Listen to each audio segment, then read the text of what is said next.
Nusio fired me on her first day. The tulips I brought still trembling in my hands. Pack your desk, Rachel. You're done here.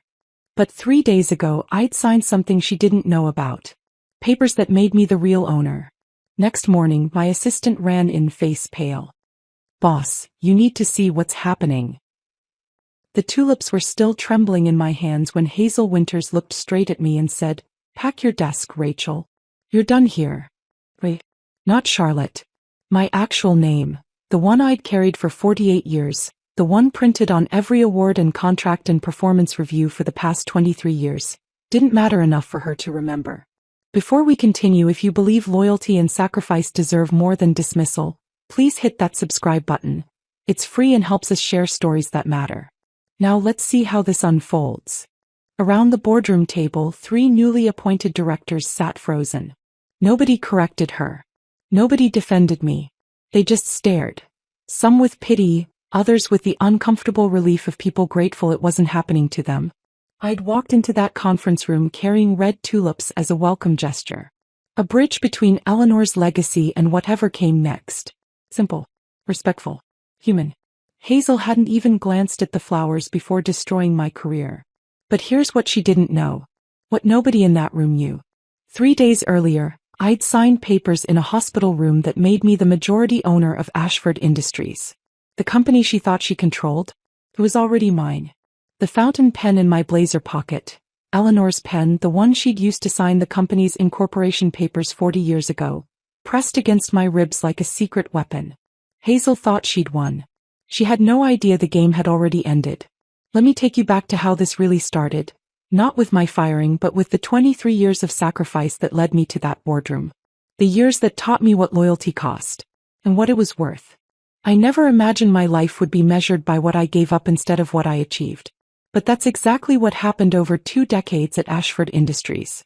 I started in 2002 as a junior logistics coordinator. The kind of entry-level position where you're invisible unless something goes catastrophically wrong. Fresh out of college with a business degree and more ambition than common sense, I decided early that I'd make myself essential through competence nobody could dismiss. I learned everything.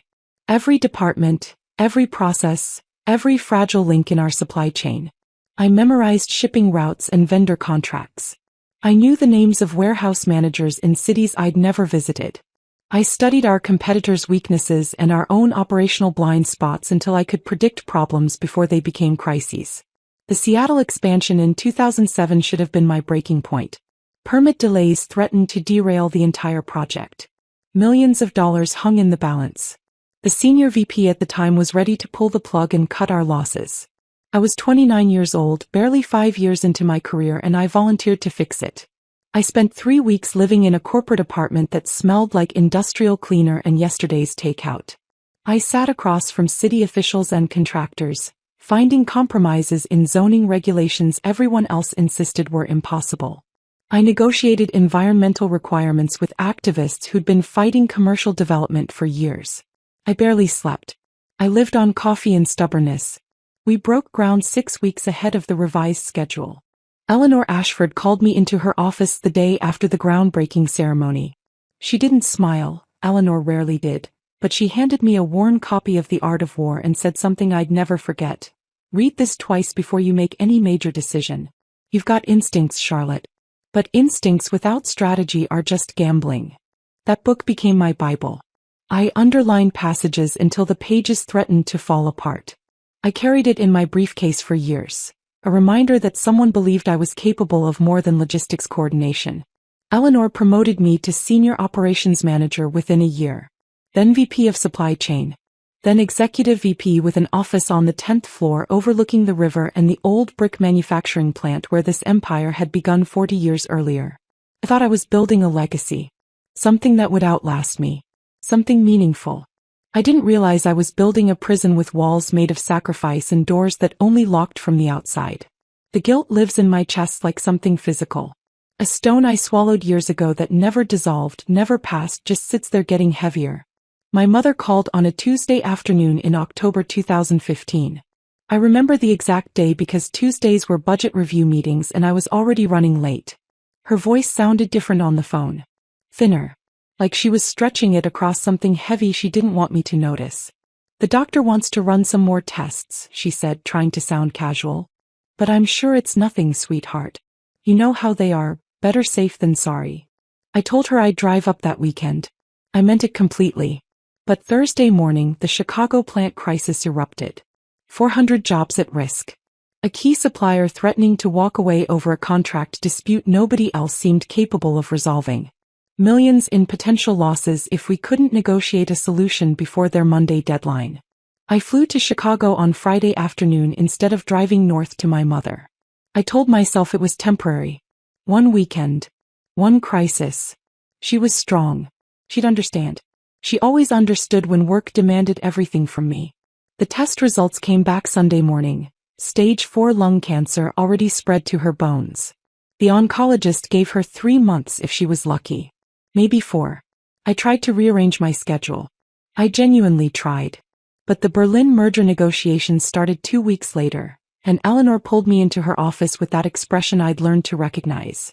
The one that meant she needed me specifically because nobody else could do what needed to be done. Your mother raised a woman who saves families, Eleanor told me, her hand on my shoulder in the closest thing to maternal affection she'd ever shown me. She'd be proud of what you're doing. 400 families in Chicago still have paychecks because you flew out there and fixed what nobody else could fix. That matters, Charlotte. So I went to Berlin. I sat across from German executives and argued contract terms in broken German supplemented by a translator who chain-smoked through every break. I negotiated for 6 days straight and closed the deal in half the projected time. I felt accomplished on the flight home. Valuable. My mother died while I was somewhere over the Atlantic Ocean. I turned off my phone for the international flight, company policy about secure communications. When I landed and powered it back on, I had 17 missed calls and a voicemail from my aunt that still plays in my head some nights when I can't sleep. She asked for you at the end, honey. She kept saying your name. I told her you'd be here soon. I'm so sorry. I made it to the funeral 3 days later. I wore a black dress I bought at an airport shop because I hadn't had time to go home first. I accepted condolences from neighbors and distant relatives who barely remembered my face. I stood at the graveside while a pastor who'd never met my mother delivered generic platitudes about her kindness. I went back to work the following Monday. Because that's what you do when you've already sacrificed everything that mattered. You keep moving forward because stopping would mean acknowledging what you've lost, and that acknowledgement might shatter you completely. Working for Eleanor Ashford wasn't like having a boss. It was like serving a cause. Something permanent and larger than individual ambition. She wasn't warm. Warmth wasn't in her vocabulary. But she was consistent, and in a corporate world where executives came and went with quarterly earnings reports, Eleanor was a monument. Unmovable. Principled in ways that felt increasingly rare. She'd built Ashford Industries through calculated intelligence and strategic risk-taking, not through charm or family connections. She valued results over relationships, loyalty over likability. I fit perfectly into that philosophy. My routine became my entire identity. Early mornings at the office before most employees arrived. Late nights reviewing supply chain reports while the cleaning crew vacuumed around my desk.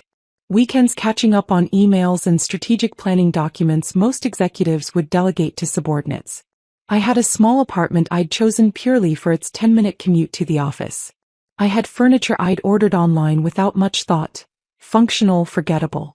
I had a gym membership I renewed automatically every January despite never actually using it. I had a dating life that consisted of politely declining setups from well-meaning colleagues who worried I was too isolated. My life was Ashford Industries. And for nearly 2 decades I genuinely believed that was enough. That work could fill all the spaces where other people had families and friendships and lives that existed beyond office walls. Eleanor gave me the art of war and taught me that patience wins more battles than force.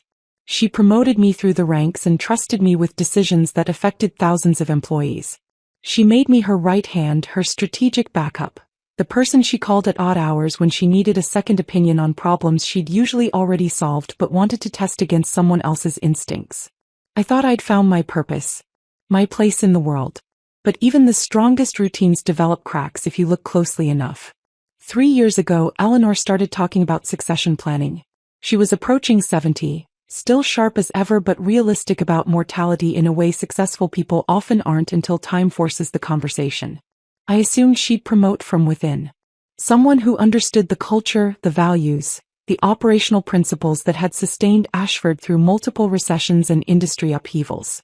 Then Hazel Winters appeared. Young mid-30s at most. Ivy League credentials displayed like armor plating. Ruthless efficiency wrapped in designer suits and perfectly calculated smiles. Eleanor hired her as VP of Operations and immediately started treating her like the heir apparent. I buried my disappointment deep. Told myself it made strategic sense. Fresh perspective. New energy for a changing industry. The company needed to evolve, not stagnate under the same leadership structure forever. But I noticed things. Small things that accumulated like sediment at the bottom of a river, eventually changing its entire course. Budget meetings where Hazel would challenge operational decisions Eleanor and I had made, suggesting more aggressive approaches that prioritized short-term profits over long-term stability. Younger managers gravitating toward her, nodding enthusiastically as she dismissed decades of institutional wisdom as legacy thinking that holds us back from real growth. I watched Eleanor grow quieter in those meetings. Her sharp rebuttals softened into tired agreements. She was getting older, I told myself. She was creating space for the next generation to lead. But sometimes I'd catch her watching Hazel with an expression I couldn't quite interpret. Doubt? Regret? Something darker that almost looked like fear? Then came the diagnosis last spring. Breast cancer stage 4. Eleanor kept working through chemotherapy, her hair thinning beneath silk scarves she wore like crowns of dignity. The board grew restless. Investors started whispering about leadership transitions and continuity planning. And Hazel began acting like the CEO she hadn't officially become yet. She reorganized departments without consultation. She replaced senior managers with her own hires, young, ambitious people who shared her philosophy that sentiment was weakness and loyalty was just another word for refusing to evolve.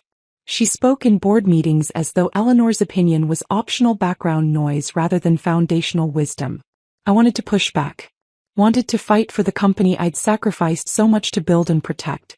But exhaustion had settled into my bones like an old injury that aches when the weather changes. Part of me, the part that had missed my mother's death and given up every personal relationship for this place, wondered if maybe it was time to let go. To accept that my era was ending and Hazel's was beginning, whether I approved or not. I didn't know Eleanor had other plans. Plans conceived in a hospital room where machines beeped softly and death waited patiently in the corner. Plans that involved a fountain pen, a stock transfer, and one final test of everyone's true character. Plans that would change absolutely everything I thought I understood about loyalty, legacy, and the real price of silence. Eleanor died on a Saturday morning while I was reviewing quarterly reports in my apartment.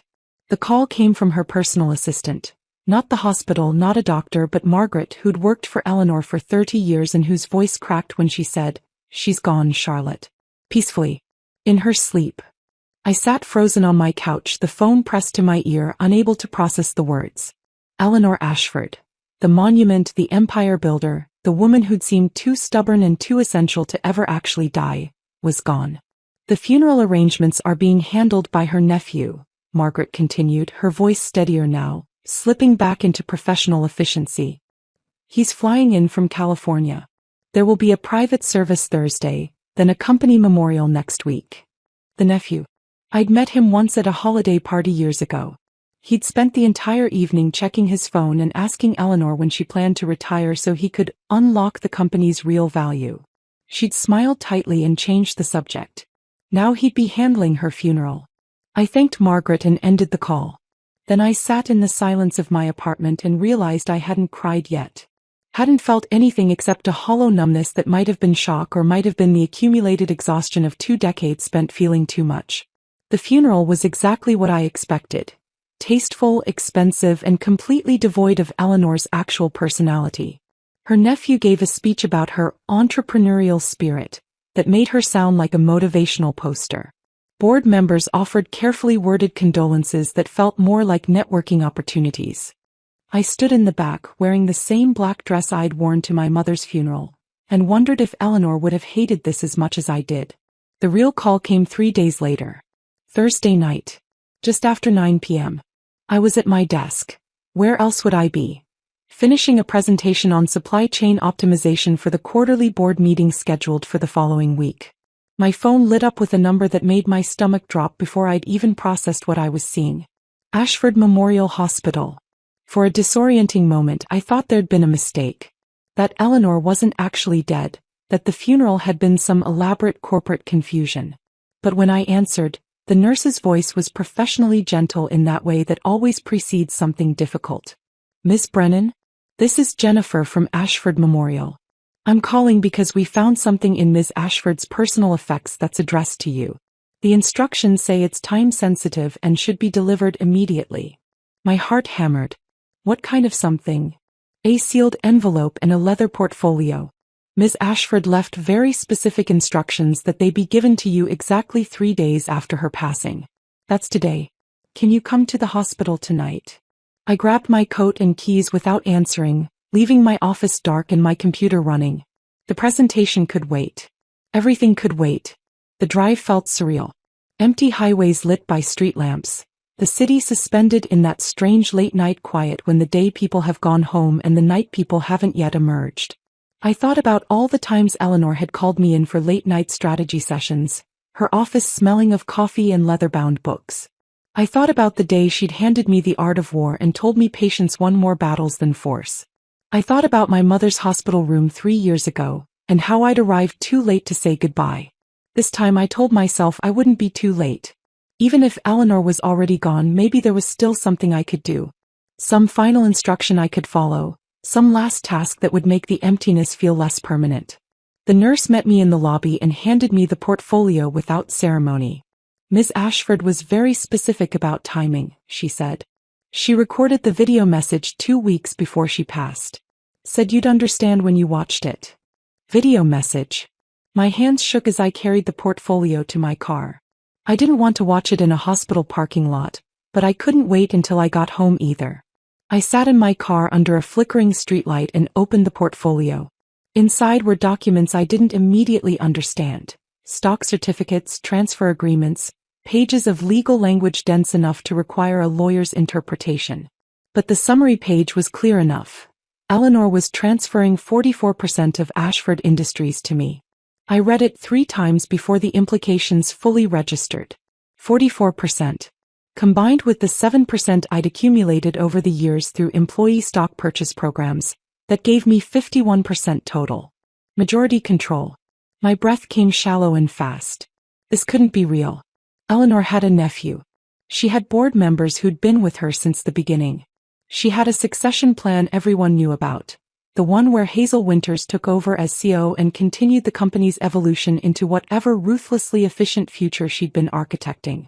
But here, in black and white legal language notarized 2 weeks before Eleanor's death, was proof that the succession plan everyone knew about had been a smokescreen. Eleanor had given me the company. I found the tablet at the bottom of the portfolio, already queued to a video file dated 3 weeks ago. My hands trembled as I pressed play. Eleanor's face filled the screen. She was in her hospital room, thinner than I'd ever seen her, but her eyes were sharp and clear. No fog of medication. No weakness. Just pure, calculated intelligence. Charlotte, she began, her voice raspy but firm, if you're watching this, I'm gone. And you're about to inherit something far more complicated than stock certificates. She paused, gathering breath. I've watched that board position themselves like vultures for the past year. I've watched Hazel operate, and I know exactly what she'll do the moment I'm dead. She'll consolidate power. She'll purge anyone loyal to the old ways.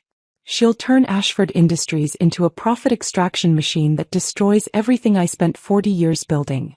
My throat tightened. But you, Charlotte, you understand what this company really means. Not because you're sentimental, but because you've already paid the price to protect it. You missed your mother's last Christmas for a merger in Germany. You've sacrificed relationships, health, any semblance of a normal life. You've proven loyalty isn't just a word for you. It's a choice you've made over and over, even when it cost you everything. Eleanor leaned forward slightly, her expression hardening with intent I recognized from dozens of strategic meetings where she'd orchestrated moves her opponents never saw coming. So here's what's going to happen. These documents transfer majority ownership to you, Effective 3 days after my death. That's today if my timing was correct. The SEC filing will process automatically. By Friday morning it'll be public record. Friday. 2 days from now. But here's the important part, Charlotte. Don't reveal this yet. Let Hazel think she's won. Let the board show their true loyalties. Let everyone expose exactly who they are when they believe you're powerless. Because that's when people reveal their real nature. Not in moments of scrutiny, but in moments when they think nobody's watching. He smiled, thin and knowing. And when you're ready, when they've shown you everything you need to see, then you make your move. Not with anger. Not with revenge.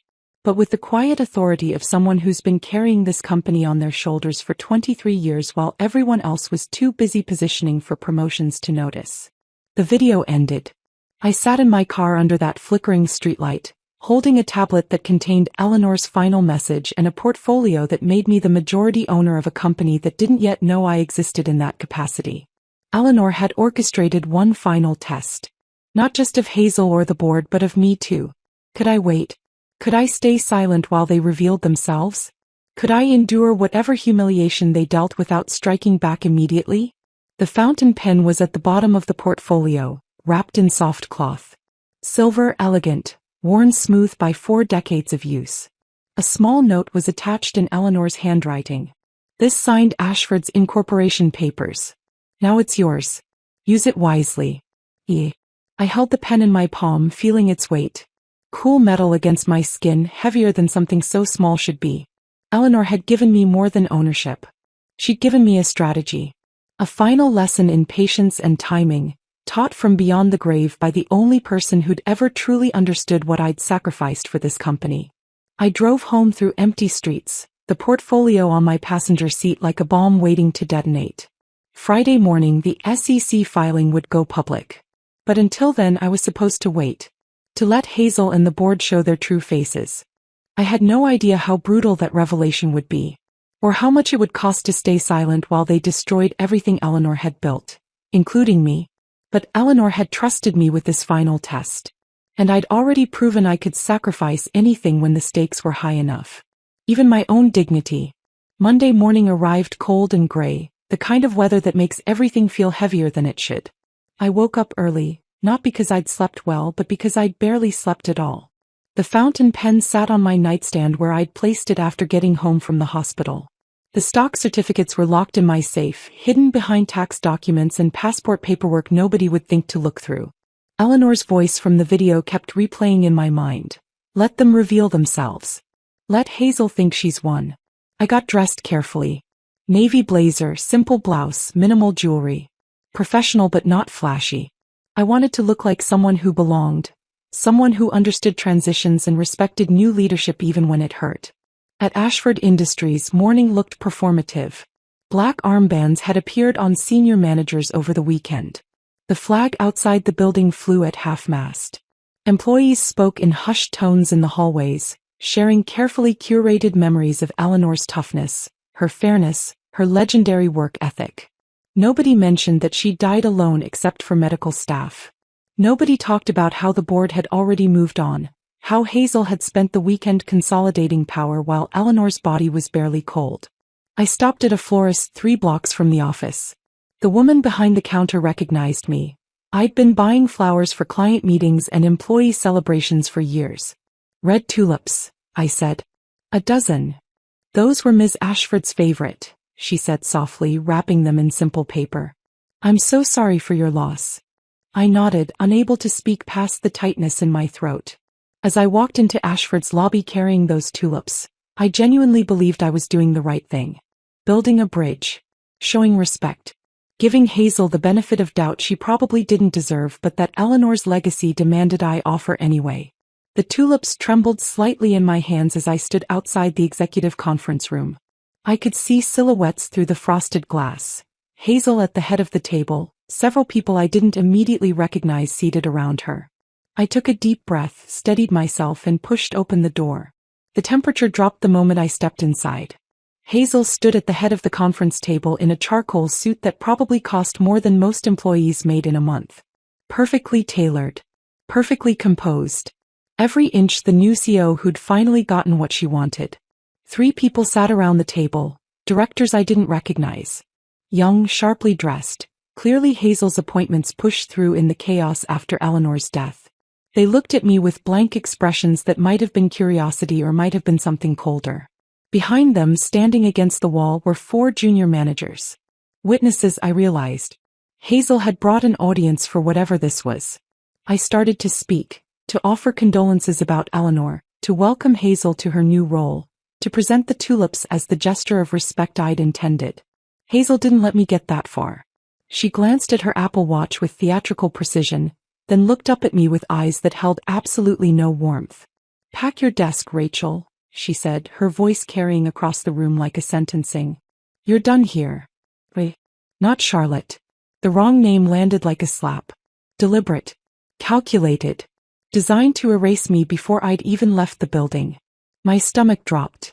Around the table, the 3 new directors sat motionless, their expressions carefully neutral. I searched their faces for confusion. Surely someone would correct her obvious mistake. Surely someone would say, "That's Charlotte Brennan, she's been here 23 years, she's executive VP." Nobody spoke. The tulips shook in my hands. Or maybe that was just me trembling. "My name is Charlotte," I said quietly, forcing my voice to stay steady even as my heart hammered against my ribs.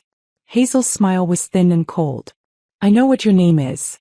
Rachel Charlotte, it doesn't matter anymore. What matters is that Ashford Industries is entering a new era, and that era doesn't include dead weight clinging to outdated sentimentality." Dead weight. The words hit harder than I expected. 23 years of crisis management, of Seattle expansions and Toronto acquisitions and Chicago plant rescues, reduced to dead weight in a single breath. I felt the room shrink around me. Felt every eye turn toward me, not with respect, not even with sympathy, but with the uncomfortable pity people reserve for public executions they're relieved aren't happening to them. "This company needs leaders who understand efficiency and growth," Hazel continued, her voice gaining confidence as she warmed to her performance. "Not people who mistake longevity for competence." Eleanor Ashford built something remarkable, but she also allowed complacency to take root. That ends today. One of the junior managers against the wall, a woman named Sandra from compliance who I'd mentored through her first year, looked like she might cry. Another, Thomas from logistics, had his jaw clenched so tight I could see the muscle jumping. But nobody defended me. Nobody spoke up. Hazel slid a manila folder across the polished mahogany table. Her manicured nails tapped the surface twice, sharp final sounds that echoed in the silence. "Your termination is effective immediately," she said. "Security will escort you out within the hour. We've already restricted your access to all systems and facilities.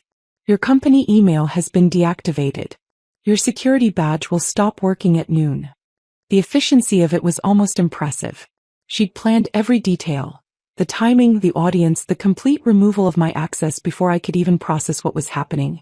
Gasps rippled through the room, not from the directors who'd clearly been briefed beforehand, but from the junior managers witnessing this. I saw Sandra cover her mouth with her hand. Thomas looked away, his face flushed with what might have been anger or shame. My fingers tightened around the tulip stems until thorns bit into my palm. The pain was sharp and grounding, reminding me I was still present, still standing, still capable of feeling something other than the numb shock trying to swallow me whole. The fountain pen pressed against my ribs through my blazer pocket. Cool metal that carried Eleanor's final instructions. Let them reveal themselves.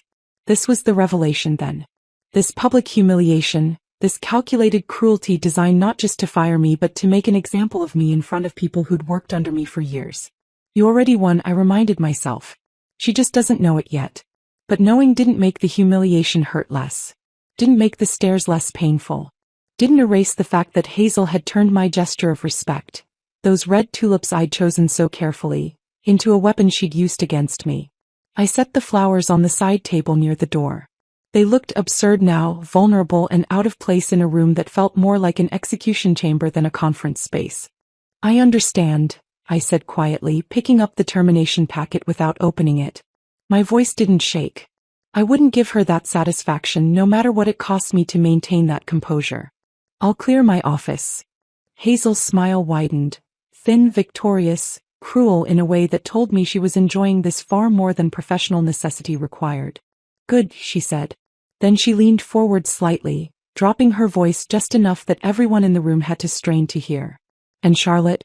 This is what happens to people who confuse loyalty with entitlement. Consider it a lesson for everyone else in this company. The message was clear. Challenge me, cling to the old ways, question my authority, and you'll end up just like her. I turned and walked out, leaving the tulips behind on that side table where they'd wilt and brown over the next few days. A small memorial to the bridge I'd tried to build and the naivety I'd carried into that room. The walk back to my office felt longer than it should have. The 10th floor stretched out before me like a gauntlet. Colleagues froze mid-conversation as I passed, their faces cycling through shock and discomfort. Some looked away quickly, unable to meet my eyes. Others stared openly, their expressions a mixture of horror and relief that it wasn't them. I heard whispers following me like a wake. Did you hear what happened? Charlotte Brennan. Fired. Just like that. 23 years and they kicked her out in front of everyone. If they can do that to her, none of us are safe. The termination packet felt heavy under my arm even though it was just paper. Documentation of my erasure, signed and sealed before I'd even known it was coming. Maya looked up from her desk as I approached. She was 26, sharp and ambitious in all the ways I'd been at her age. I'd hired her straight out of grad school and mentored her through every promotion she'd earned. Her face crumbled the moment she saw my expression. Charlotte, what happened? Her voice cracked, young and devastated in a way that made my chest tighten painfully. I've been terminated, I said simply, pushing open my office door. Effective immediately. I couldn't look at her. Couldn't bear to see her grief when I was barely holding my own together with sheer willpower and the knowledge that Friday morning, just 4 days away, would change everything. Through the glass walls of my office, I watched the reactions ripple across the floor. Colleagues gathered in small clusters, phones coming out, the news spreading like wildfire through every department. Some people looked angry. Most looked scared. Because if Hazel could do this to me, 23 years of service, Executive VP, Eleanor's right hand and most trusted advisor, then nobody was safe. And maybe that was exactly Hazel's point. Maybe the cruelty wasn't just about eliminating me. Maybe it was about sending a message to everyone else. This is my company now. I will do whatever I want. And anyone who questions that will be next. I picked up the tulips from where I'd carried them back, placed them in an empty vase on my desk, and began packing up the life I'd built on sacrifice. The cardboard box Maya brought me was standard issue, the same kind we used for storage in the supply closet. Somehow that made it worse. 23 years reduced to something you'd use to pack old files or surplus office supplies. My office had floor-to-ceiling glass walls. Eleanor's design philosophy, she'd always said, was transparency and accountability. Leaders shouldn't hide behind closed doors. They should be visible, accessible, present. In that moment, transparency felt like torture. Every movement I made was visible to the entire 10th floor. Every item I placed in the box became a small public spectacle. Colleagues I'd worked with for years, people I'd mentored, promoted, fought for during budget cuts, watched me dismantle my professional life piece by piece. I started with the framed photographs on my credenza. The Seattle expansion groundbreaking from 2007. Me standing beside Eleanor and the mayor, all of us wearing hard hats and forced smiles for the press. I'd spent 3 weeks in that city negotiating permits everyone else had given up on. The photo captured the victory, not the cost. The Toronto acquisition signing. A boardroom full of executives shaking hands, celebrating the merger. I stood in the back corner of the frame, barely visible, the one who'd actually negotiated every clause during those brutal 16-hour sessions with union leaders. The Chicago plant reopening. 400 workers cheering as Eleanor cut the ribbon on a facility we'd saved from permanent closure. I stood off to the side where I always stood, invisible and essential. Each photograph told the same story. I was there. I did the work. And I was always just outside the frame, just beyond recognition. Maya appeared beside me with tissue paper, her hands shaking as she helped me wrap the frames. She didn't say anything. Didn't need to. The tears running silently down her face said everything. Through the glass walls, I could see the reactions rippling across the floor. Sandra from compliance was crying openly at her desk, not even trying to hide it. Thomas from logistics stood by the water cooler with his jaw clenched so tight I worried he'd crack a tooth. Even Kevin from finance, who I'd never particularly liked and who'd never particularly liked me, looked disturbed by what he was witnessing. This wasn't just my firing. It was a public dismantling of everything Eleanor had built her company on: loyalty, respect, earned authority. And everyone knew it. I moved to my desk drawers next, pulling out the accumulated debris of 2 decades. A bronze compass from the Maritime Workers Union, given to me after I'd negotiated fair wages during the 2012 port strike. "So you always know which direction is right," the union rep had said when he pressed it into my hand. A coffee mug from the operations team with a crack running down one side. I'd used it through countless overnight shifts, too tired to walk to the break room for a clean one. A folder of handwritten thank you notes from employees whose jobs I'd saved, whose careers I'd championed, whose families had stayed stable because I'd fought for them when it would have been easier to let them go. As I folded my navy blazer, the one I'd worn to close the Berlin merger, a memory surfaced sharp enough to cut. My mother's voice on the phone, weak but trying to sound cheerful. "I understand, sweetheart. Work is important. We'll celebrate Christmas when you get back." But I hadn't made it back. I'd been in Berlin in a conference room that smelled like stale coffee and cigarette smoke, arguing contract terms in broken German supplemented by a translator who looked as exhausted as I felt. I'd stayed because Eleanor had told me I was the only one who could close the deal. The only one the German executives trusted. The only one capable of saving the merger everyone else had already written off as impossible. I'd stayed, and my mother had died 3 weeks later. 3 weeks I could have spent with her. 3 weeks I'd traded for a corporate victory that felt hollow now as I packed it away in a cardboard box. Eleanor had held my hand at the funeral, had told me the sacrifice mattered. "Your mother raised a woman who changes lives," she'd said. "She'd be proud of what you've accomplished." And I'd believed her. God help me, I'd believed her completely. I'd worn that sacrifice like armor for years, proof that I understood what real leadership required. Proof that I was committed in ways other people couldn't match.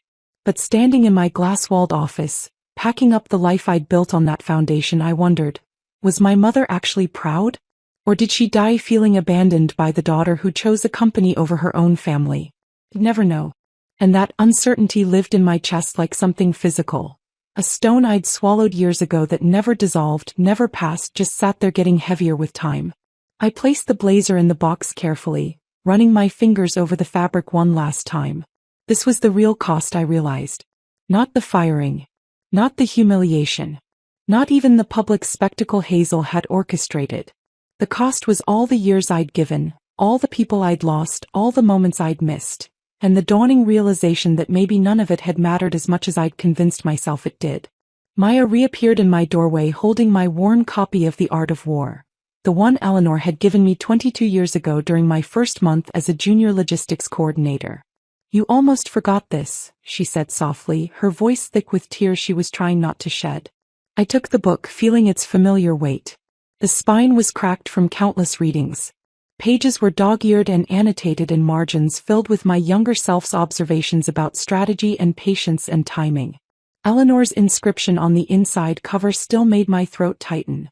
"Charlotte, patience and timing win more battles than force. Never forget that." "Thank you," I managed. Maya lingered in the doorway, shifting her weight from foot to foot. She clearly wanted to say something but couldn't figure out how to start. Finally, "This isn't right. What Hazel did, it's not right. Everyone knows it." I set the book gently in the box, buying myself a moment to compose my response. "Sometimes, right, doesn't matter in corporate America, Maya. Power matters. And right now Hazel has it." "But you have," Maya started, then stopped herself abruptly.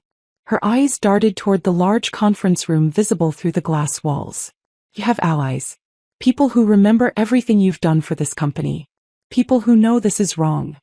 I followed her gaze. Bodies were filing into the conference room, not just senior staff but middle management, department heads, even junior directors. Hazel stood at the head of the table, animated and commanding, clearly orchestrating her vision for whatever came next. The gathering was larger than I'd initially realized. This wasn't just a senior leadership meeting. This was a company-wide announcement. A declaration. "Maya," I said quietly, turning back to face her, "in times like these, allies become liabilities. Don't risk your job defending me. Keep your head down and survive." That's an order. But even as I said it, my hand drifted unconsciously to the fountain pen in my blazer pocket. Eleanor's pen. The one she'd used to sign Ashford's incorporation papers 40 years ago. The one she'd pressed into my palm in a hospital room with instructions to wait, to watch, to let everyone reveal themselves. Patience and timing win more battles than force. Eleanor had taught me that lesson over and over. And now, from beyond the grave, she was testing whether I'd actually learned it. Maya nodded reluctantly, wiping at her eyes. If you need anything, references, contacts, anything, you know where to find me. I know, I said. Thank you. She left and I went back to packing. My phone buzzed in my pocket. A text from Maya, sent less than 30 seconds after she'd walked away. Boss, something's happening. Hazel called an emergency all-staff meeting. She's making her move. I glanced through the glass toward the conference room. The gathering had grown even larger in just the past few minutes. People were standing along the walls now, the room filled beyond its normal capacity. Through the frosted glass, I could see Hazel's silhouette gesturing broadly, her body language confident and commanding. I couldn't hear the words, but I didn't need to. I could read the scene perfectly. This was her coronation. Her formal assumption of absolute power. Her vision for Ashford's future delivered to everyone at once, so there'd be no confusion about who was in charge and what she expected. Another text appeared, this time from Daniel Reeves, a senior operations manager who'd worked alongside me for 15 years. She's talking about restructuring legacy departments. Risk management, compliance, supply chain, everything Eleanor built. Says it's all bloated with sentiment and inefficiency. This is bad, Charlotte. Really bad. My fingers tightened around my phone. I typed back carefully. Let her talk. Sometimes people reveal more than they intend. But my hands were shaking as I sent it. Because this wasn't just about me anymore.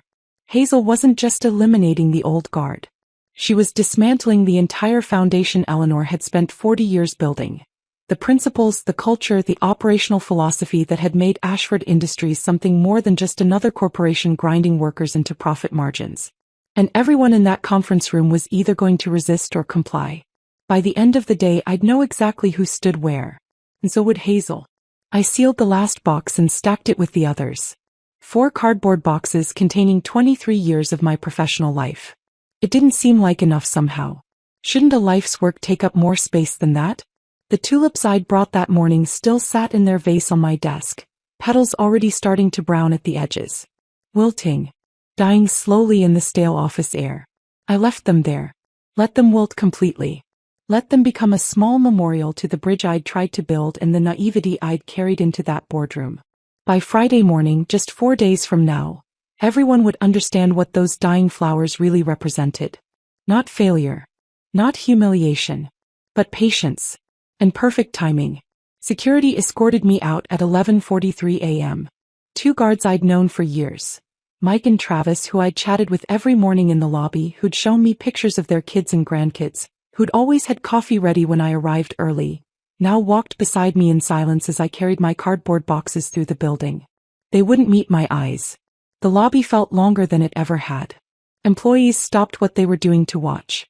Some looked away quickly. Others stared openly, their expressions ranging from shock to pity to the uncomfortable relief of people grateful it wasn't happening to them.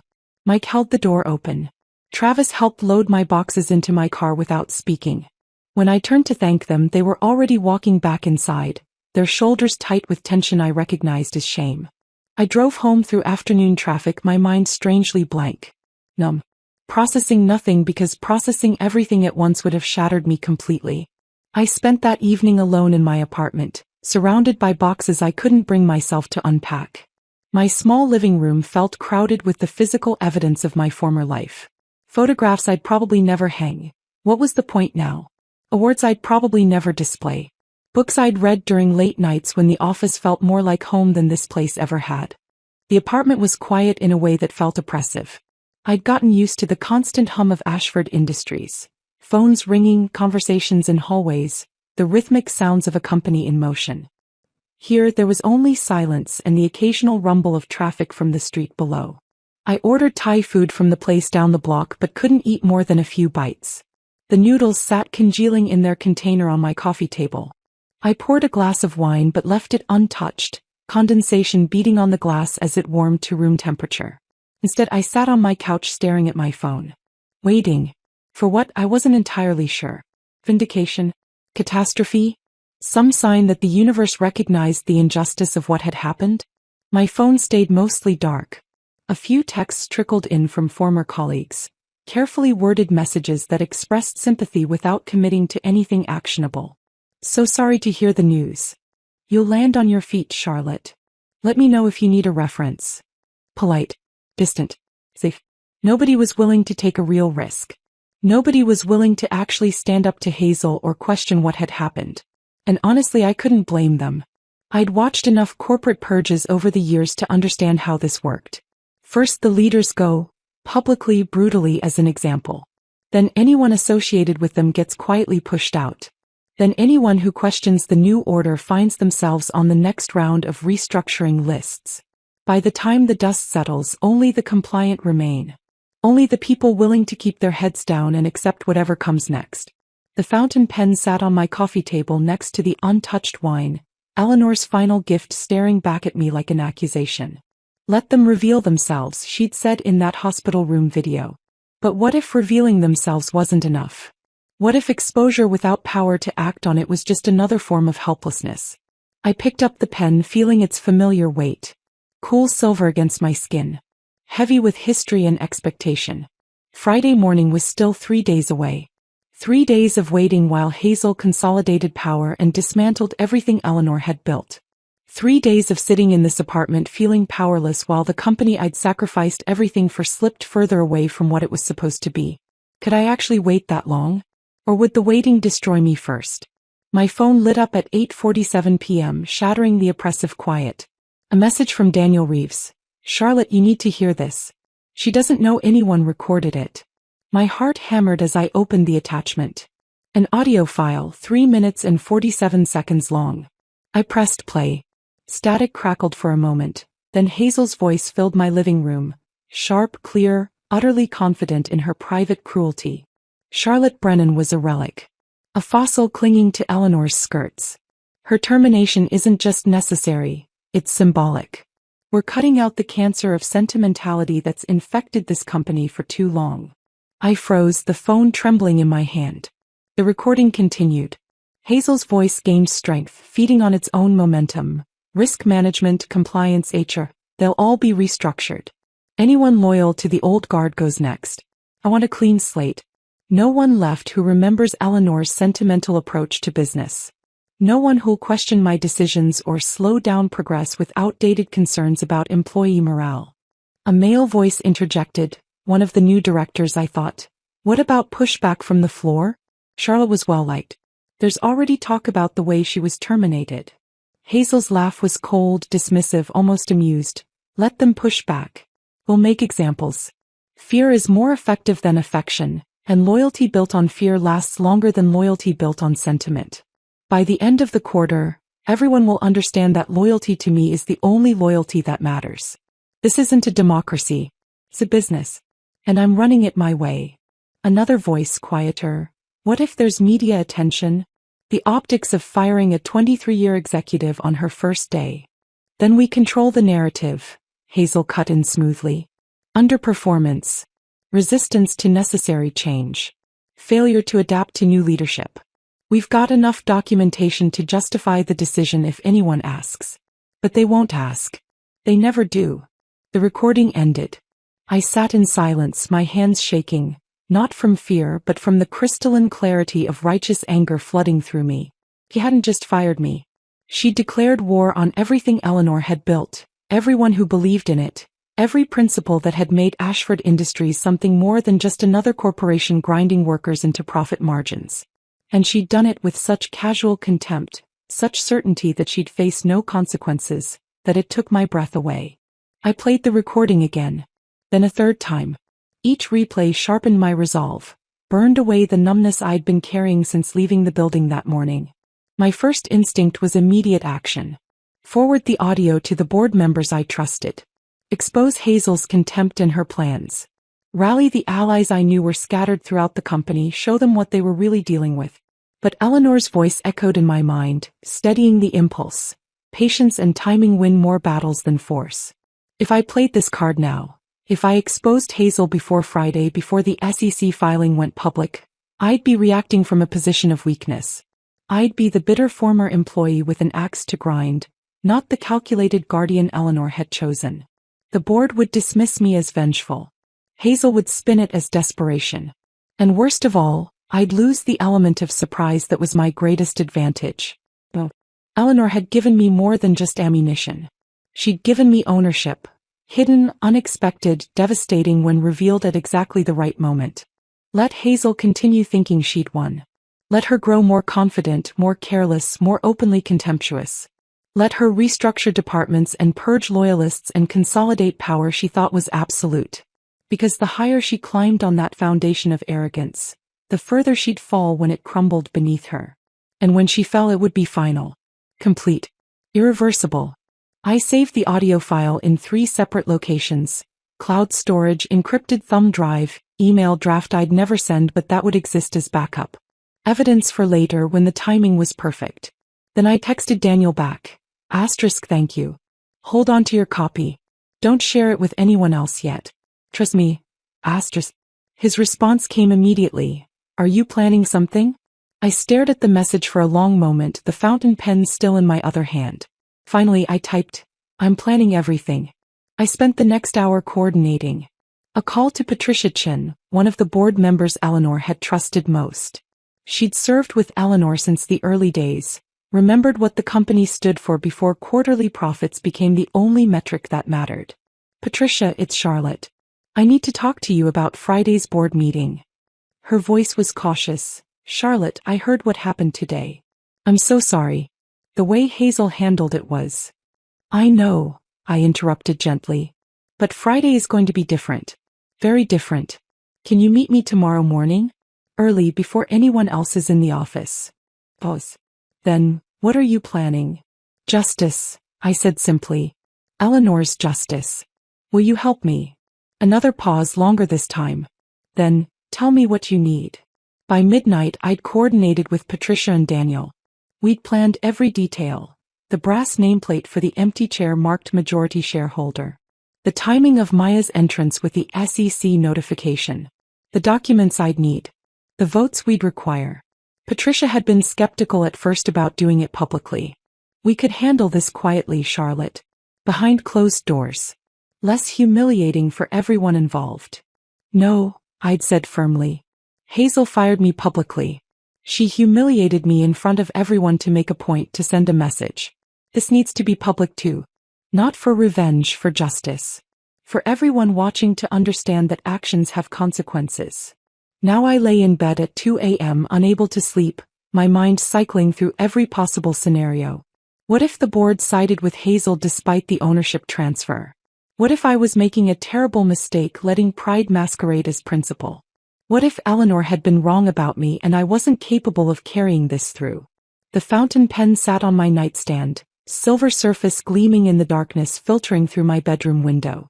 Tomorrow, no today now since it was past midnight, was Thursday. Friday morning, everything would change.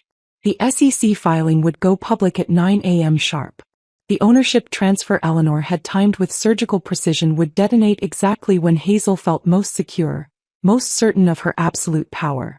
And I would walk back into that boardroom carrying 23 years of loyalty, one fountain pen, and the quiet authority of someone who'd been carrying that company on her shoulders while everyone else was too busy positioning for promotions to notice. I closed my eyes, Eleanor's final words playing in my mind. Let them reveal themselves. Then show them the truth. The truth was coming. And it was going to shatter everything Hazel thought she'd won. Friday morning arrived with the kind of clarity that comes after sleepless nights. Everything sharp-edged and hyper-real, colors too bright, sounds too loud. I dressed carefully in front of my bathroom mirror. The same navy blazer I'd worn to close the Berlin murder all those years ago. Simple gold studs in my ears. The ones my mother had given me for my 30th birthday. Minimal makeup. Hair pulled back in a neat bun. Professional. Calm. Unshakable. At least on the surface. Inside, my heart hammered against my ribs like it was trying to escape. My hands trembled slightly as I buttoned the blazer and I had to force myself to breathe slowly, deliberately, to keep the adrenaline from overwhelming me completely. Eleanor's fountain pen sat on my dresser where I'd placed it the night before. I picked it up, feeling its familiar weight settle into my palm. Cool silver against my skin. Heavy with history and expectation. Today I'd use it to sign my name as CEO. Today the test would be over. Today, everyone would see who'd really won. I arrived at Ashford Industries at 8:30 a.m., 30 minutes before the quarterly board meeting was scheduled to begin. The lobby felt different than it had just 4 days ago when security had escorted me out. The same marble floors, the same reception desk, the same corporate artwork on the walls. But everything felt charged now, electric with anticipation only I understood. I walked to the security desk where Mike sat reviewing access logs on his computer. He looked up, saw me, and his expression cycled rapidly through surprise, confusion, and something that might have been hope. "Miss Brennan," he said, standing automatically. "I didn't expect. Your badge was supposed to be." "Still works," I said calmly, holding it up. "Small oversight in the system, I suppose." A smile tugged at the corner of his mouth. "Must have been. Good to see you, ma'am." The elevator ride to the 10th floor felt longer than usual, giving me time to center myself. To remember Eleanor's instructions. Let them reveal themselves. Then show them the truth. The truth was about to arrive with the force of a freight train. The executive conference room was already filling when I reached the 10th floor at 8:45 a.m. I stayed in the hallway watching through the frosted glass as directors gathered. Coffee cups in hand, voices low with speculation and the comfortable camaraderie of people who believed they knew exactly what this meeting would bring.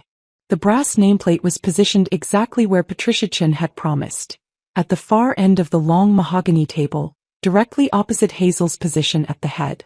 Majority shareholder. Directors noticed it immediately.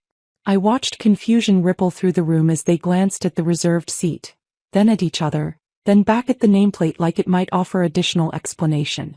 "Who's the new investor?" Robert Pierce asked, setting down his coffee. "I didn't see anything in the pre-meeting materials." "West Coast Venture Capital, I heard," Margaret Hamilton replied, though her tone suggested she wasn't entirely certain. "Someone aligned with Hazel's restructuring vision." "Odd that they'd reserve a seat but not arrive early," Marcus Webb observed, his voice carrying the skepticism of someone who'd been in boardrooms long enough to recognize when something didn't add up. They had no idea.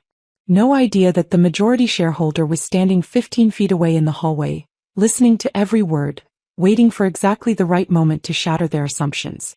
Hazel arrived at 8:55 a.m., perfectly composed in a slate gray suit that probably cost what most Ashford employees made in 2 weeks. Her confidence radiated like heat, shoulders back, chin up, movements precise and deliberate. She noticed the nameplate immediately. Her stride faltered for just a fraction of a second before she recovered, her expression smoothing into practiced ease. "Good morning, everyone," she said, setting down her leather portfolio at the head of the table. "I see you've noticed our reserved seat." She smiled, the expression perfectly calibrated to convey insider knowledge. "We have a new board member joining us today, someone who shares my vision for Ashford's transformation. Their delayed arrival is purely logistical. They're flying in from the West Coast and should be here shortly." The lie was smooth, confident, completely believable to anyone who didn't know the truth. Several directors nodded, reassured by the explanation. The tension in the room eased slightly as they settled into their seats, opening tablets and laptops, preparing for whatever presentation Hazel had planned. But Patricia Chin and Daniel Reeves exchanged knowing glances across the table, a brief moment of eye contact that spoke volumes. And I stood outside the frosted glass doors, the fountain pen gripped in my hand, watching Hazel's performance with something that felt like vindication already beginning to bloom in my chest. Patience and timing, Eleanor had taught me. The timing was about to be perfect. Hazel launched into her presentation at exactly 9 a.m. with the precision of someone who'd rehearsed every word, every gesture, every slide transition. "Ashford Industries stands at a crossroads," she began, pacing slowly beside the projection screen. "We can continue clinging to outdated operational models that prioritize sentiment over efficiency, or we can embrace the transformation necessary to compete in today's marketplace." Her first slide appeared, operational restructuring, a path forward. I watched through the glass as she clicked through her vision, each slide more damning than the last. Eliminating redundancy in risk management. Outsourcing compliance functions to third-party firms. Streamlining supply chain operations by cutting what she called legacy positions. Every bullet point represented departments Eleanor had built. People I'd worked with for decades. Principles that had kept Ashford stable through multiple recessions and industry upheavals. The era of sentiment is over, Hazel declared, her voice gaining strength as she warmed to her topic. We're implementing immediate workforce reductions, targeting middle management positions that duplicate functions and drain resources without adding measurable value. By Q2, we'll have reduced operational costs by 30%. Gasps rippled through the room. Even directors who'd supported Hazel's appointment looked uncomfortable now. 30% wasn't restructuring, it was decimation. Hundreds of jobs eliminated. Families destroyed. Communities devastated. Decades of institutional knowledge erased. What about employee morale? One director ventured, his voice uncertain. What about our reputation as an employer of choice? Hazel's smile was thin, dismissive. Morale adjusts to new realities. Reputation follows performance metrics. Our shareholders care about one thing: returns on their investments. And that's exactly what I'm delivering. She clicked to the next slide. Projected profit margins rising sharply over 18 months. Beautiful curves climbing upward on pristine graphs that reduced human lives to data points. Within 18 months, Ashford will be leaner, faster, and significantly more profitable. That's my promise to this board and to our investors. I watched directors shift uncomfortably in their seats, torn between financial incentives and ethical concerns they couldn't quite articulate. This was the moment Eleanor had orchestrated. Hazel fully revealed. Not just ambitious but ruthless. Not just confident but contemptuous of everything Ashford Industries had stood for. Every word she spoke was digging her grave deeper. And she had absolutely no idea. At 9:17 a.m., exactly as planned, Maya burst through the side entrance. Her face was deliberately pale, eyes wide with what looked like genuine panic. She held her tablet aloft like a messenger bearing urgent news that couldn't wait another second. "Excuse me," she said, her voice cutting through Hazel's presentation like a knife. "I'm so sorry to interrupt, but you all need to see this. It's urgent." Confusion rippled through the room. Directors looked up from their notes, uncertain whether this was part of Hazel's planned presentation or an actual emergency. Hazel's expression darkened with irritation. "This is a closed board meeting, Maya. Whatever it is can wait until—" "The SEC filing just went public," Maya interrupted, her voice steady despite the trembling of her hands. "Ownership change. Effective as of last Thursday." Every phone and tablet in the room lit up simultaneously, notifications chiming like an electronic chorus announcing something monumental. Directors fumbled for their devices, faces shifting rapidly from confusion to shock as they read the message that had just arrived in their inboxes. Ownership transfer notice. Charlotte Brennan holds 44% voting shares of Ashford Industries. Combined with existing employee stock program holdings, 51% total ownership. Majority control established. Board recognition required by federal securities law. The room fell into stunned silence. Directors stared at their screens, then at each other, then at the empty chair marked majority shareholder as understanding slowly dawned. Hazel's face drained of color, her carefully constructed confidence shattering like glass dropped on marble. Her mouth opened, closed, opened again as she searched for words that wouldn't come. "This is impossible," she finally managed, her voice cracking on the last word. "There must be some mistake. Charlotte Brennan was terminated 5 days ago. She has no standing." "Terminated by what authority?" I asked quietly from the doorway. Every head turned. I stood at the threshold, the fountain pen visible in my right hand, Eleanor's legacy made tangible. My expression was calm, composed, carrying 23 years of earned authority that no termination letter could erase. "By your authority, Hazel?" I continued, my voice soft but carrying clearly through the silent room. "The authority you assumed you had?" I didn't rush. Didn't storm in dramatically. I walked with the measured grace of someone who'd earned every step. Someone who belonged here far more than the woman standing frozen at the head of the table. My footsteps echoed in the silence. Sharp, deliberate sounds that punctuated the shocked stillness. The fountain pen caught the fluorescent light, its silver surface gleaming like a small sword. Hazel stood completely frozen, her mouth working soundlessly as she tried to formulate a response to something she clearly hadn't prepared for. Her perfect composure had cracked, revealing the desperate ambition underneath. I passed directors I'd worked with for years. Some looked relieved, others shocked, all uncertain what this meant for their futures and their votes and their positions in whatever came next. Marcus Webb met my eyes and nodded slightly, acknowledgement, respect, perhaps even approval. Patricia Chin smiled, subtle but genuine. Daniel Reeves looked like he was trying not to laugh. I reached the empty chair marked majority shareholder but didn't sit immediately. Instead, I stood behind it, one hand resting on the leather back, letting the symbolism settle over the room like snow covering a landscape.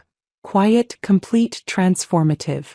For those who don't know the full details, I said calmly, addressing the entire board, Eleanor Ashford transferred majority ownership to me 72 hours before her death.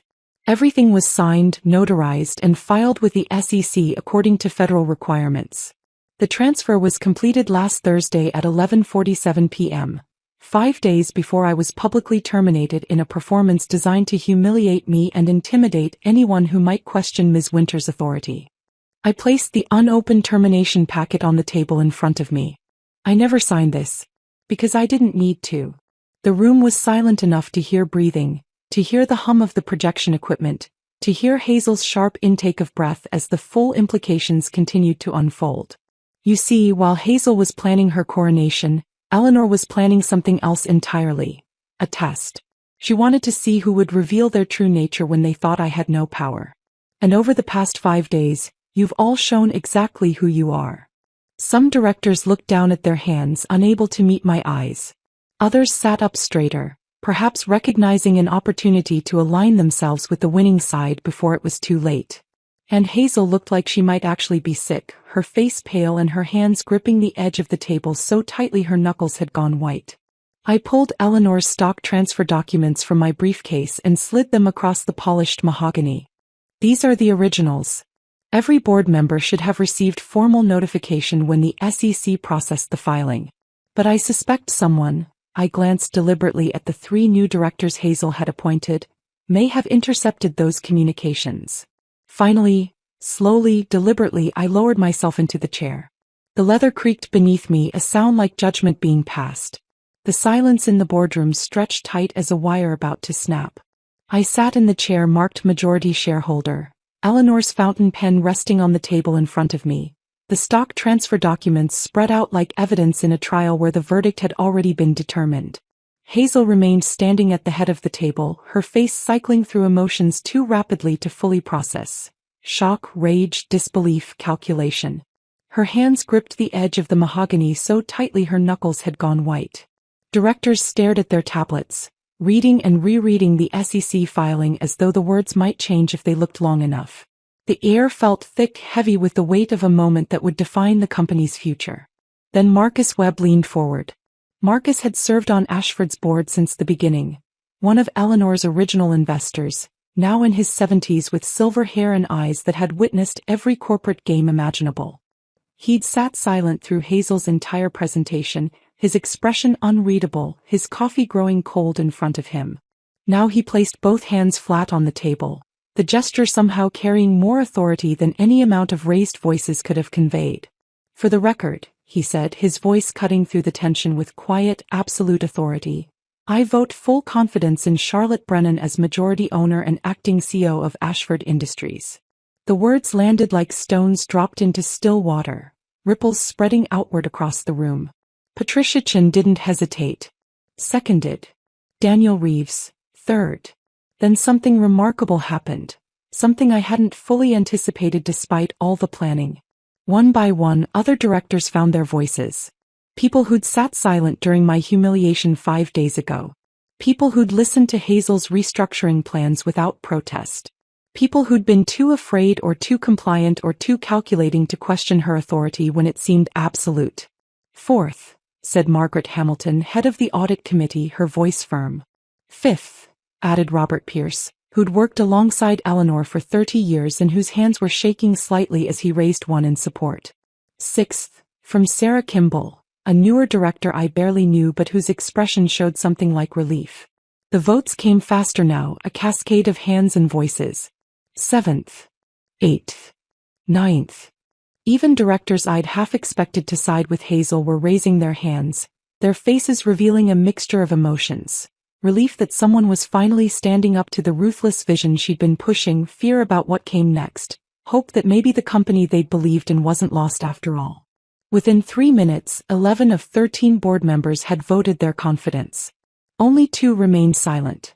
The directors Hazel had personally appointed just weeks ago, young executives whose loyalties were too new and too compromised to shift now that the ground had moved beneath them.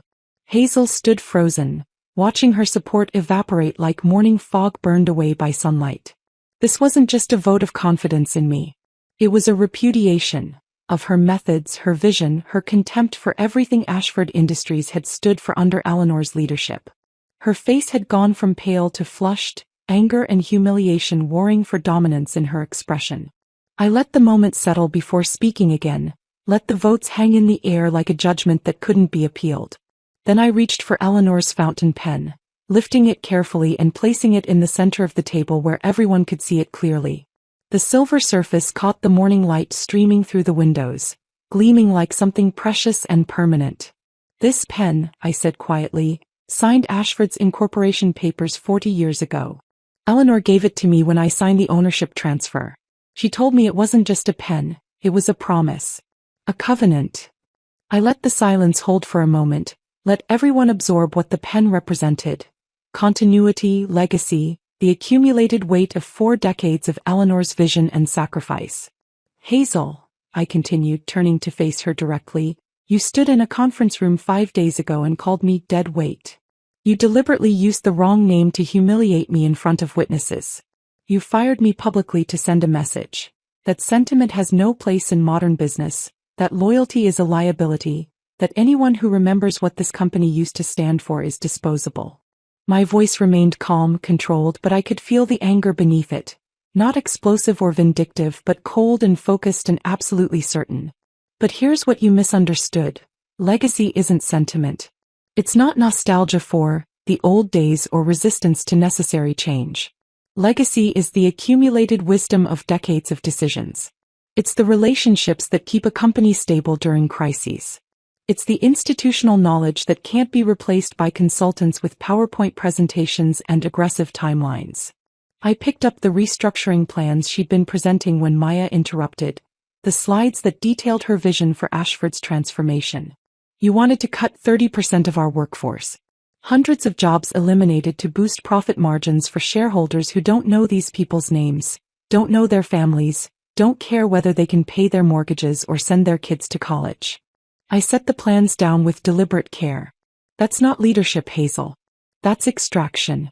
That's treating human beings like line items on a balance sheet. And it's not happening here. Not at this company.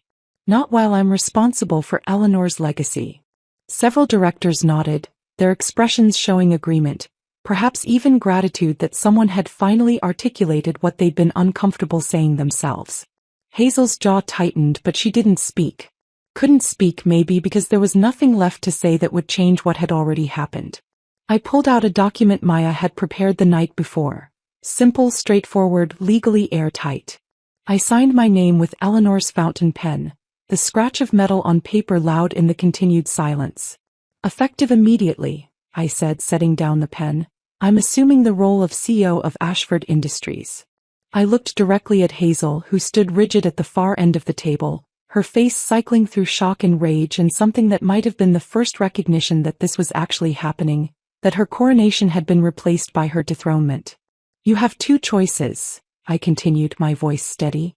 "You can resign effective immediately with a severance package that recognizes your contributions to operations, because despite everything that's happened, you are talented at your job. You have skills this company could use if they were applied with wisdom instead of contempt." I paused, letting the first option settle. "Or you can stay as VP of Operations reporting directly to me, and you can learn what leadership actually means when it's not built on fear and intimidation. You can learn that respect and efficiency aren't mutually exclusive, that loyalty and innovation can coexist. That preserving what works doesn't mean refusing to improve what doesn't. The choice was deliberate. I wasn't just firing her the way she'd fired me, publicly, cruelly, designed to humiliate and intimidate. I was offering her something she'd never offered me: dignity and a genuine path forward. Whether she took it would reveal whether she was capable of growth or only capable of ambition. Hazel's hands shook as she gripped the table. Her voice, when it finally came, was thin and brittle. "You can't do this." But there was no conviction in the words. She knew as well as everyone else in the room that I already had. The board had voted. The SEC filing was public. Eleanor's fountain pen sat on the table like a gavel that had already struck, rendering judgment that couldn't be appealed. "I just did," I said evenly, not unkindly. "And Hazel, those tulips I brought on Monday morning? They're still on my desk. Wilting now, brown at the edges, but still there. Because unlike you, I understand that small gestures of respect and continuity matter more than grand declarations of transformation." Applause broke out. Tentative at first, just Patricia Chin and Daniel Reeves, then building as other directors joined in. Not thunderous. Not a standing ovation. But steady, genuine, the sound of people recognizing that justice, however delayed, had finally arrived. Some directors stood. Others nodded with visible relief. Even the 2 directors Hazel had appointed looked uncertain now, their futures suddenly tied to a CEO who valued loyalty and principle over opportunistic efficiency. Hazel gathered her things in silence. Her leather portfolio. Her expensive pen. Her tablet containing all the restructuring plans and projections that would never be implemented. Her face was pale, her movements mechanical, the shock of reversal still processing through her system. As she reached the door, she paused and turned back. Her expression was complex. Bitterness mixed with something that might have been grudging respect. Defeat mixed with recognition that she'd been outplayed completely. "You planned this," she said quietly. "From the moment Eleanor died, you planned all of this." "No," I corrected gently. "Eleanor planned it. I just had enough faith in her wisdom to follow through. To wait when waiting was painful. To let you reveal yourself completely before showing you the truth." Hazel's laugh was hollow, empty of genuine humor. She always was 10 steps ahead of everyone else. She was, I agreed. Always. And then Hazel was gone, the door closing behind her with a soft click that somehow felt more final than any slam could have been. The end of a chapter. The beginning of something else entirely.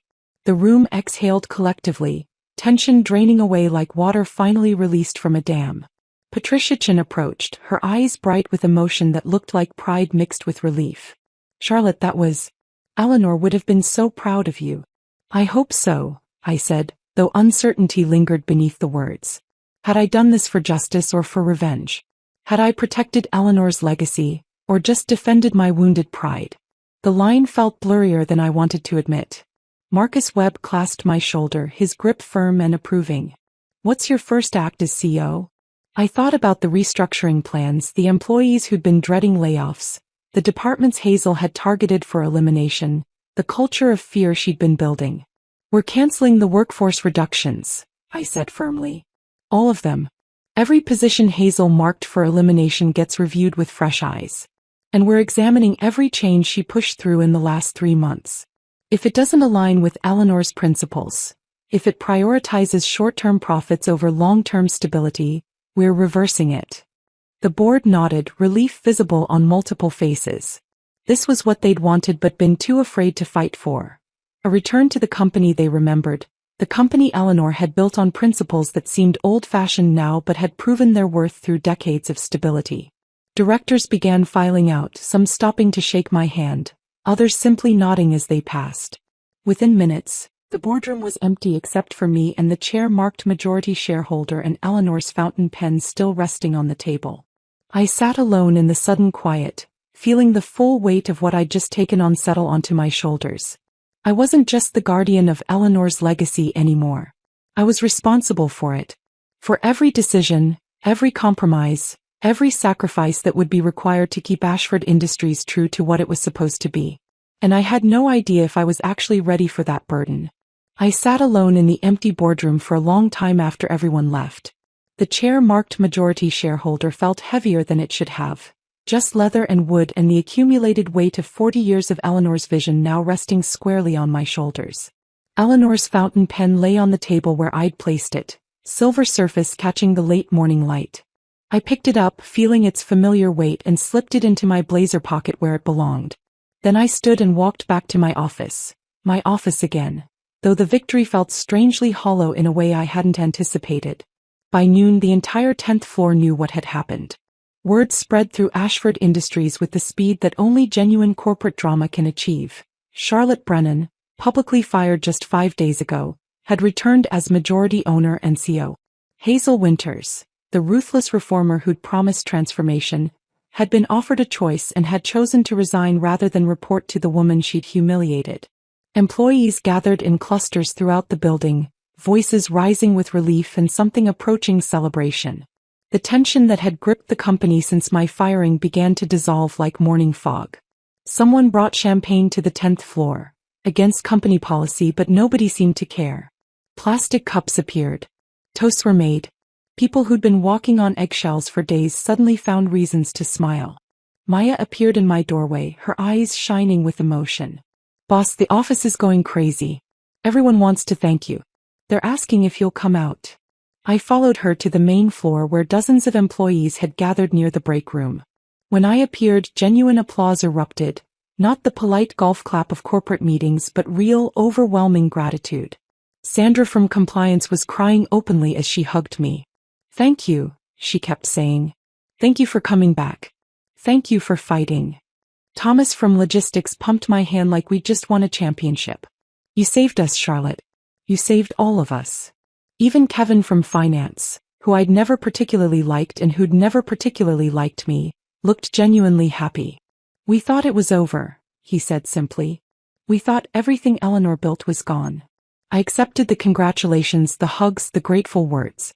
I smiled and nodded and said the things a CEO is supposed to say in moments like these. But standing in the middle of that celebration, I felt strangely detached. Hollow. Yes, I'd won. Yes, justice had been served. Yes, Eleanor's legacy was preserved. But the cost.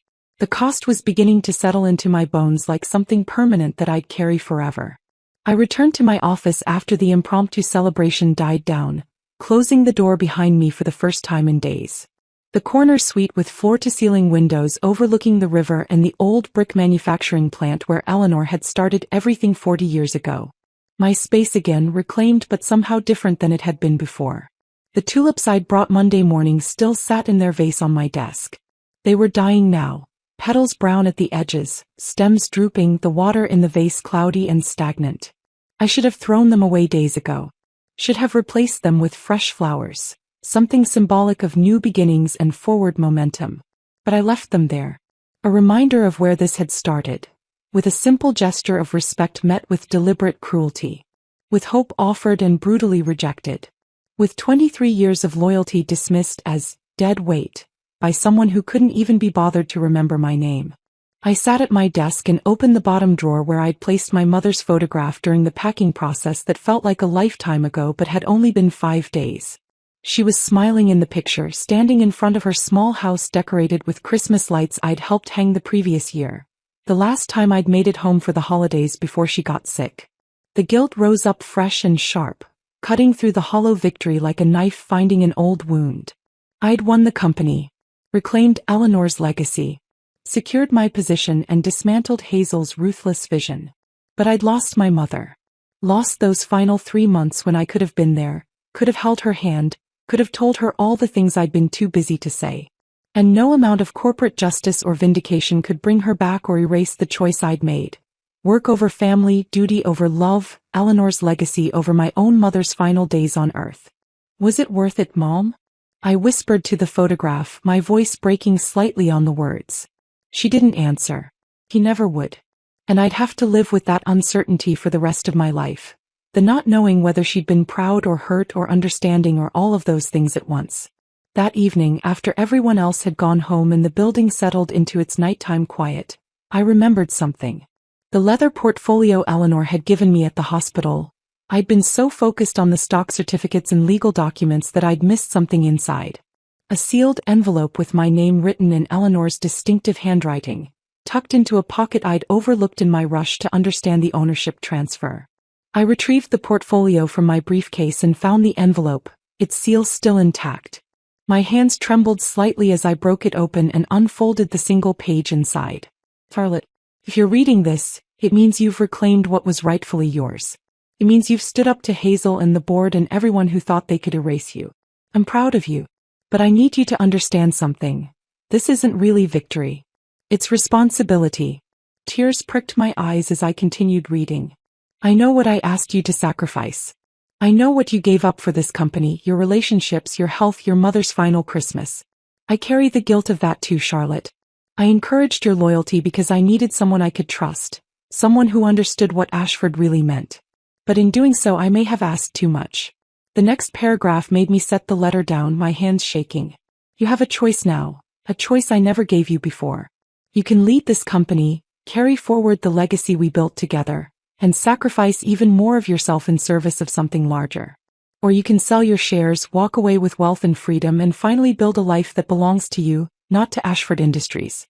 I hadn't expected this. Hadn't expected Eleanor to give me permission, encouragement even, to let go. Whatever you choose, I'll be proud. Because unlike Hazel, unlike so many leaders who confuse control with authority, you understand what really matters. People. Relationships. The small gestures that build trust and community. The tulips you brought to Hazel were everything I taught you about leadership. And the fact that she dismissed them, that tells you everything you need to know about the difference between you and her. The letter ended simply. Choose wisely, Charlotte. And whatever you choose, forgive yourself for what you couldn't save. Your mother would have understood. She would have been proud. Just as I am. Eleanor. I set the letter down on my desk next to the wilting tulips and sat in the darkness of my office, Eleanor's final question echoing in my mind. What did I really want? I spent the weekend alone in my apartment thinking about Eleanor's letter, about my mother's photograph, about the choice I'd been given and what it actually meant. I could walk away, sell the shares for a fortune that would set me up for life, build something that belonged only to me, relationships, hobbies, a life outside these office walls. Or I could stay, carry Eleanor's legacy forward, try to lead differently than I'd lived, try to build a company that valued people without consuming them the way it had consumed me. By Monday morning I'd made my decision. I called an all-staff meeting in the main auditorium. Everyone from executives to assembly line workers, everyone who made Ashford Industries function. They filled the seats, faces curious and hopeful, wondering what their new CEO would say. I stood at the podium with Eleanor's fountain pen in my pocket and I began simply. 5 days ago I was fired from this company. Not for poor performance. Not for ethical violations. But because I represented something the new leadership wanted to erase. Loyalty, institutional knowledge, and the belief that employees are people, not line items on a balance sheet. Murmurs rippled through the crowd. I'm back now as your CEO, and I want to make some promises. Not about profits or market share or transformation. I want to promise you something Eleanor taught me. That this company exists to serve the people who work here, the communities we operate in, and the principles we build on. I outlined my vision.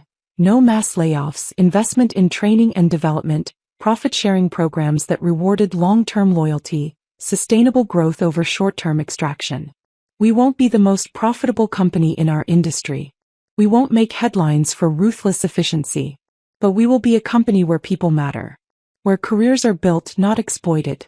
Where small gestures, like bringing tulips to welcome a new colleague, still mean something. The applause that followed was different from Friday's boardroom vote or the impromptu celebration on the 10th floor. This was quieter, deeper. The sound of people recognizing that something fundamental had shifted, that maybe they could believe in this place again. After the meeting, Maya found me in the hallway. Boss, can I ask you something? Of course. She hesitated, choosing her words carefully. Eleanor's letter. You could have walked away. Sold the company.